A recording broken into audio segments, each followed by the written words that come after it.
Thank you, thank you. Thank you very much. Yeah. Well, it feels like ages since we was last in the studio smashing out the podcast, but we're back in. It's 2025. We're ready to smash episodes out of Straight Outta Weston, Weston-super-Mare's #1 podcast. Before I jump into it and we get chatting to my awesome guests, a massive thank you to these awesome businesses who have sponsored me. Without you sponsors, I won't be able to do this, so massive thank you. So check out these businesses. So I've got two fantastic guests today. I've been trying to get this guy in the studio. Every time I see him in the street, he's always, I'm going here or I'm going there. But we managed to get him, drag him in, drag his amazing wife in. So big round of applause for Dennis and Tina DeMille. Yay! Thank you. So for anyone who doesn't know, our Dennis here, amazing singer. Would you like to tell people a little bit about yourself? Okay, well, I was born in Cardiff, or Cardiff, as we say in Cardiff. Cardiff? Yeah, I was actually born in a place called Tiger Bay, and I'm sure you know of someone famous from Tiger Bay. Tiger Bay? Tiger Bay. No. Shirley Bassey? Was she? Yeah, Shirley Bassey. I never knew that. Yeah, never met her, but I was in school with her niece. See that? Every day's a learning day. Love it. Oh, no, that's really interesting. I didn't know that. And then, obviously, we have your amazing wife, Tina. How are you? I'm good, thanks, Anthony. You're all right. Yeah. We had to get her on. She was a bit shy, but we was like, no, come on. Hey. Yeah, right. so... But, like I say, you are a singer. We all know you from singing in and around Weston, but... Does everyone know about your claim to fame with Britain's Got Talent? Well, I do tend to milk it a bit, to be honest. You know, I talk about it a lot. And when I'm singing out in the street, there's a little a sign, and it says, as seen on Britain's Got Talent. So, you know, you got to make the most of these things, I think. And so that's what I do, yeah. Do you mind if we go back and, because that was, 2018? Yeah. So can we turn the clock back and talk about Britain's Got Talent? Are you all right doing that? Absolutely. Are you sure? Yeah. So obviously Britain Got Talent, you got to the semi-finals, which must have been a fantastic achievement. But can you tell us, obviously, where you got the idea to go to Britain's Got Talent? Like the auditions, was it a couple of weeks, or could you tell us a little bit about the process? Yeah, okay. Please. So started out with me and Marvin, and what happened was when I moved here, I was looking around the different bars and seeing what was going on. Walked into a place called, I think it's called Olea now. I think it was called something else back then. Okay. I can't remember what it was called, but they changed the name. And he was performing that night, and I was like, oh, this guy's all right. And when he finished, I had a chat with him and said, look, I'm looking to collaborate with people. I said, do you think we could work together? And I didn't even know him. And he was very open to it, straight away, which was really good. And so I started working, I had a job in Cardiff, and it was a right pain coming back and forth all the time. Yeah. And I got to the stage where I felt to myself, I want to do this professionally. And, but I needed other people around me. So I found Marvin and another guy called Eliza. And we started a band, and we called ourselves the Imperialists. Because that's what Olea was called, the Imperial. Yeah. And that's where we met. So we call ourselves the Imperialists. Right. Yeah. And then we just did a few charity gigs and worked together. And then one of the guys dropped out, and it ended up just being me and Marvin. And just before then, we'd been asked to do a show, which was coming onto the TV. And it was all a cappella. So they wanted people singing without any music. Yeah. And we practiced for it. And then as it came round to when we should have been on the show, I said, Elisa dropped out, and it was just me and Marvin left, and we couldn't do the show. So we were like, what can we do now? So I spoke to the guy who was organising everything, and he said to me, well, you might as well just go and do Britain's Got Talent. And I said, oh.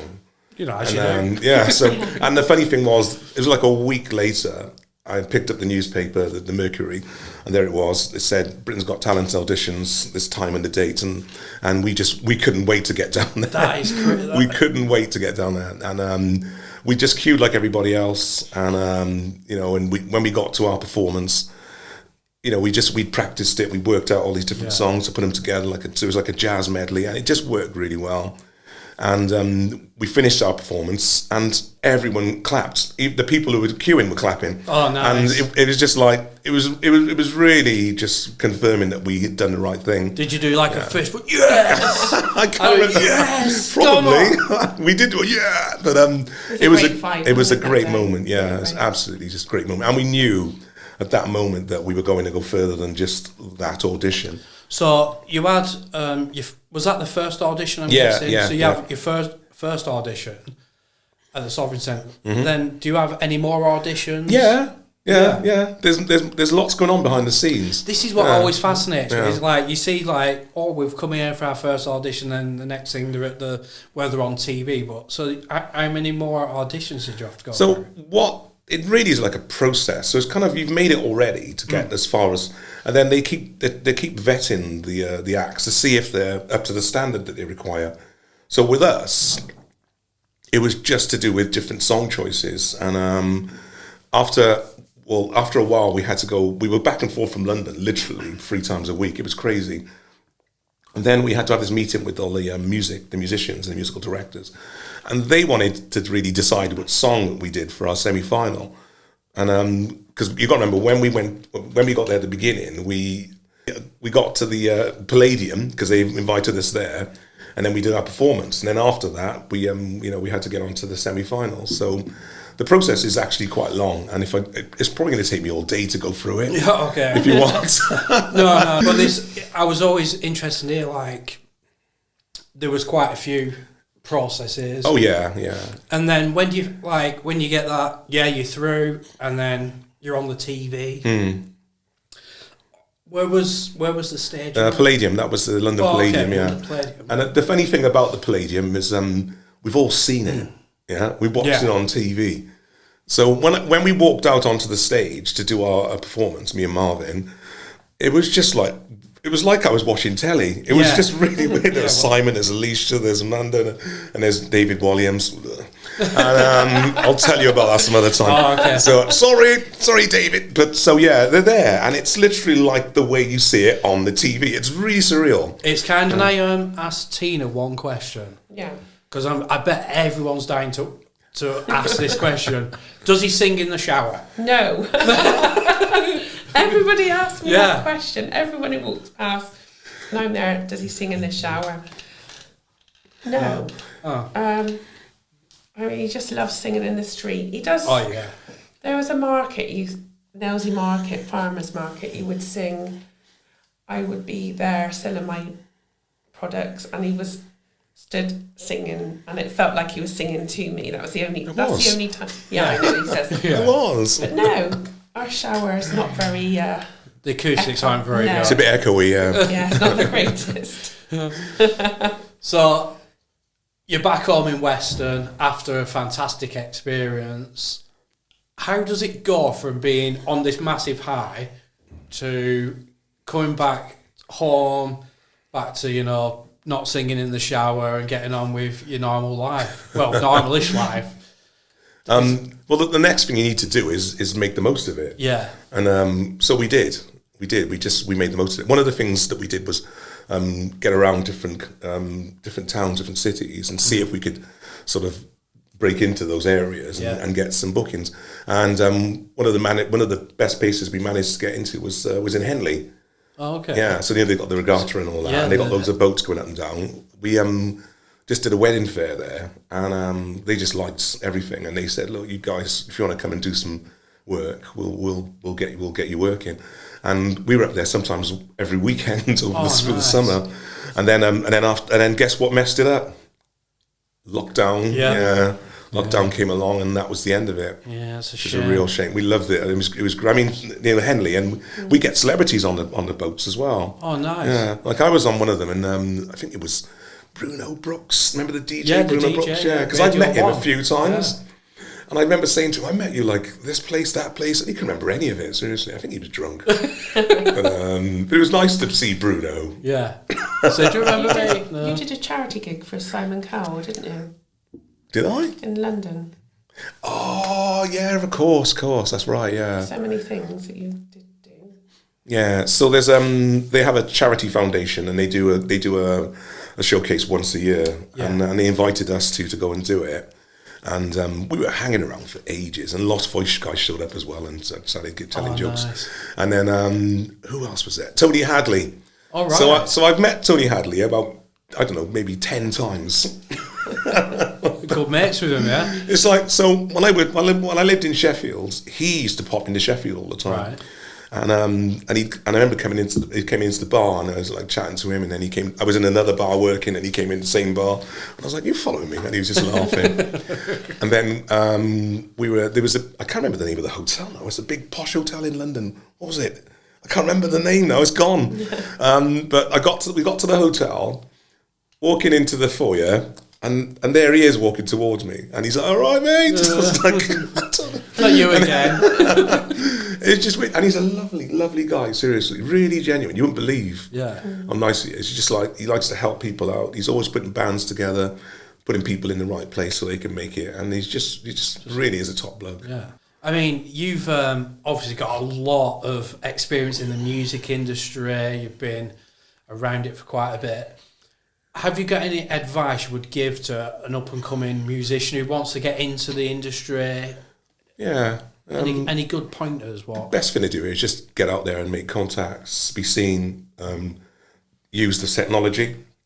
So get yourself recorded, make videos outside, inside, wherever. If you've got a live gig, you can get someone to bring a camera and film you. That's perfect. Unfortunately, a lot of the time it doesn't happen. People will say, yeah, I'll be there, and then they don't show up, or they don't have any gear. So, it's sometimes it can be quite difficult to get started, but you can just use a phone, or an iPad, and then you can film that. And that's what Tina does for me a lot of the time. It's like even getting out and busking in the street. Yeah.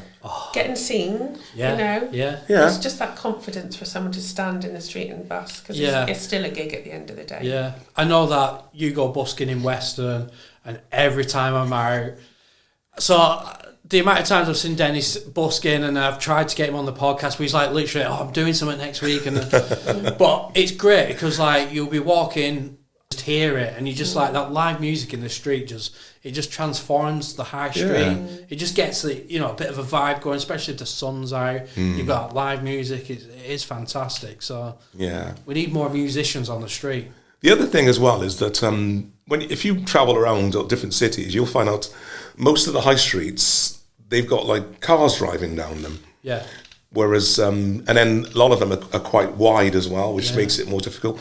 Weston's quite unique because there's no cars coming down the high street. It's not that wide. I mean, you could if you wanted to drive down it, but it's not that wide, which means, you're kind of reaching everybody. And I've been in different towns and looked at their high streets, and Weston's the best one. It really, the way it's been designed is perfect. It's absolutely perfect. We love Weston, don't we? Yeah. We all do, don't we? Yay! Woo!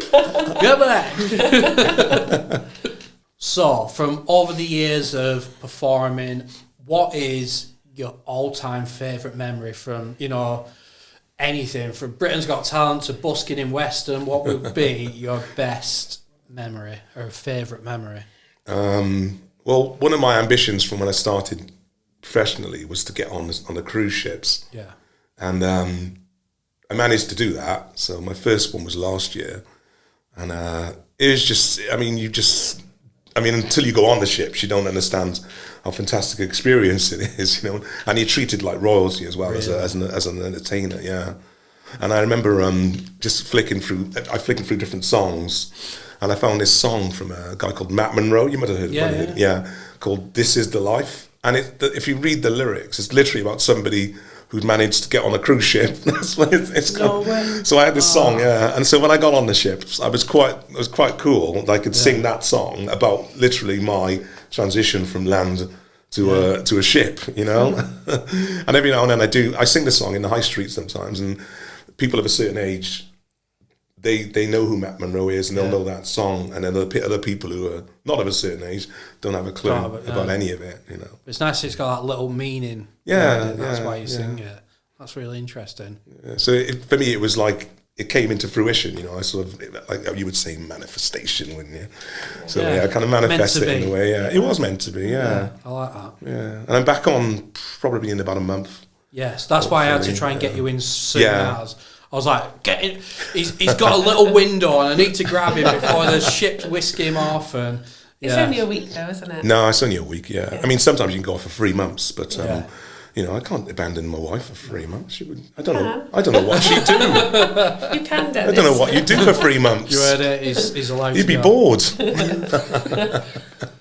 So, speaking about gigs, just before Christmas, was it October, November, I went down to a monthly makers market in Kewstoke, run by Me. Tina.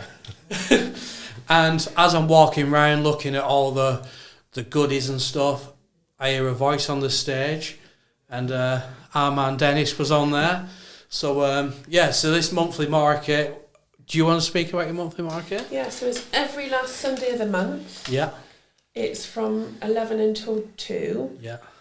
So the next one's, what are we in now? Just at the end of February. I think Dennis might be back from his cruise then, so I'll drag him in for another little gig on the stage. Yeah, It's a that's perfect good. We'll see, stage we'll in see. Kewstoke, He does look very comfortable on that Yeah. stage there. I know a lot of the Pontins, people that come to Pontins for their little holiday.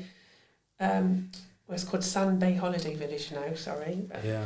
they walk around in the good weather and they come in.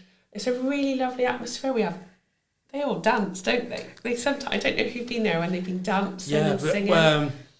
the last time I was there was like, everyone starts bopping and... Yeah, it's a great atmosphere. And it's great. Sometimes it's up to 30 makers and they're all local people in Weston, little small businesses. And it's about, growing the community and shopping locally, We've got some great products and fresh food and crafts and just all sorts of things, You can get quite a lot in one go.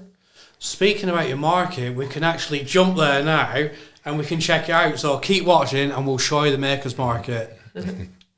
Well, welcome back. We are at Kewstoke Village Hall because there's a monthly market to be had. Tina's going to take us around and show us all the amazing things. There is some amazing stalls. This tea stall, got some chai from here a couple of months ago and it was fantastic. So I'll be getting some more, but thank you. Thank you. So this is a monthly market. What happens? I was just looking at these clocks and these are made out of old whiskey barrels. And they're really heavy and solid. So so if you want something really decent. So anyway, we're going to go in. We've got the man himself up there. He's just warming up. This town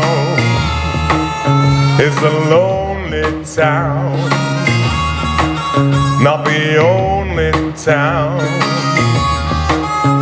like this town. Sing, blackbird sing, sing, blackbird sing. Well, I guess you'd say, what can make me feel this way, my girl? Talking about my girl. Right, so there's been a bit of a change of plan. We started off with Tina showing us around, but the main man himself, Dennis, has finished singing, which was fantastic, and it was great because all the crowd stop and because his amazing voice. So we're going to carry on. So if you don't know Josh from JD3DP, that was it. So when people ask about my Lego guy deck, Josh is the guy who made it, and he has a fantastic stall here full of 3D printed stuff, and there's actually a Lego person there, but the amount of stuff from dragons and key rings, I'll just show you some of this stuff, wooden stuff, and you can have personal messages put on there. So if you want to get in contact, Josh is on Facebook. Have you ever thought about having your own Lego person made? Yes, several times, yes. But there is so much stuff here, from glassware to nice signs for the home, some pimped up jackets which are cool. I could see you with one of these nice denim jackets. It's a bit small. That one's a little bit small. Oh, look at this one. Look at them. Custom, I like it. We've got some cards, jewellery, earrings. That's it, get in there. Brochure items. Oh, these look nice. Keep your head warm. Some really nice hats. Really thick. Some nice earrings. Bookmarks. They're all articulated. Little arms and legs move. Teddy bear's picnic. Teddy bear's picnic. Isn't it? Did Yeah. you notice that? Yeah. Nest treats. Got some. Look at that beauty. Oh, a Valentine's cake. Lovely. Have to buy one of them later for the missus. Again, the good box. I'm sure she'll give me a discount. And then we've got jams. And then there's meats, sausages. I was eyeing up these earlier, the stuffed lamb. So there's basically, you can come here and get anything. From 3D printed meats, jams, glassware, all sorts. So yeah, if you've never been, it's definitely worth checking out. And also, as you're walking around, you get to hear live music from this guy. This is my best seller at the moment, one of my best sellers. Have you got a sample where we can smell it? Yeah, If that's alright. this one. Ready? Go on then. I won't squirt it in your face. Oh, it went in my eye. It's good job I got my safety specs on. Come on, have you smelled it yet? Oh yeah. Oh, That that's nice. You'll be all sleepy in a minute. It's great for sleep and it's also good for any joint pains. Magnesium one. Magnesium. But you've got all different types of soaps. It's all natural products as well, isn't it? Yeah. So yeah, no horrible plastics and all that. Yeah. Did you notice the anti-aging cream? Is that what you Worth use? getting in there now, I think. Yeah. Before it's too late. Okay. Have you got anything for for bags under your eyes? Because This is great for any type of dog. so Yeah. pet Soap on a rope for a dog. soap on a rock. Soap on a rope for a dog. Exactly. So, also this I've thing, never- soap on rope for dog. Names of me. Do you know, you can go off people really quick. Right, see you later.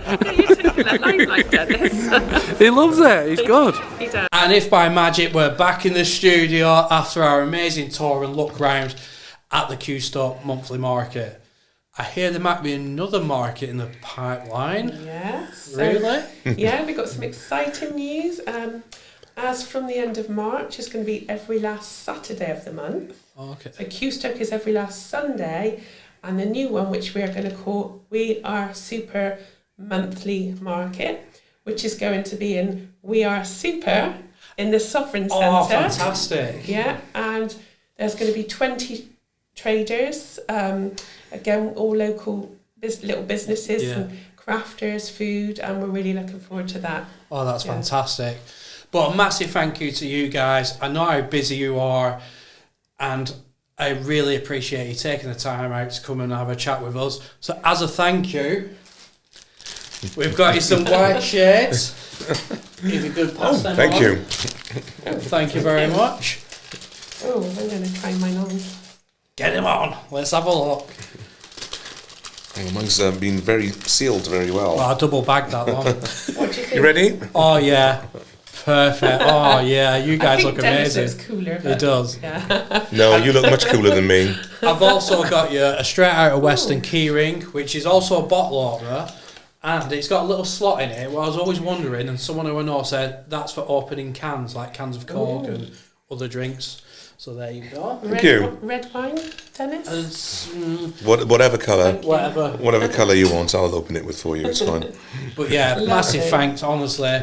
You can check Dennis out in the description below. We'll put links to his website. We'll also put about the Makers Market. Yeah, it's now on Facebook. Is it? Both Kewstoke Village Market and the We Are Super Monthly Market is on Facebook and Instagram. Brilliant.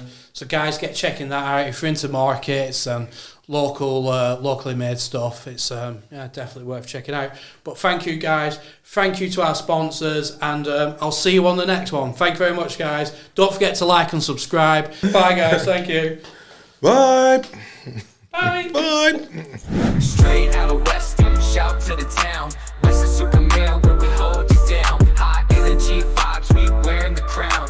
Podcast kings, no need to frown. Weston-super-Man, dropping gems, no frontin'. Speaking on the real, keep it thumping. 15 seconds, got the beat pumping. Hit play, now we always up to something. Straight out of Weston, shout to the town. Weston-super-Man,